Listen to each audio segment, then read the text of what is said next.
Mới về con Mercedes Ferguson nha các anh chị em, 394H đời 3 cần nha các anh chị em. Con này là full cơ 80HP, full cơ nha các anh chị em, như một con xe mới luôn. Xe này chưa rửa nha, ghim mộc mạc nha các anh chị em. Logo còn nguyên ha, tem mạc còn nguyên, UV cũng còn nguyên nha.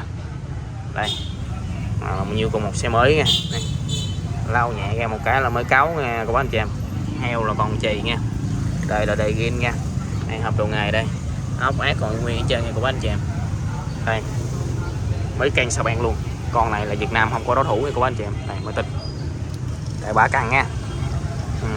Ốc còn nguyên nha, nguyên bản nguyên ghiên mới chắc luôn, mấy cây sao beng.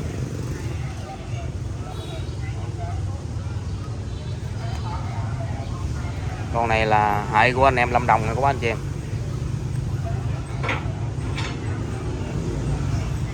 Mấy cây sao beng.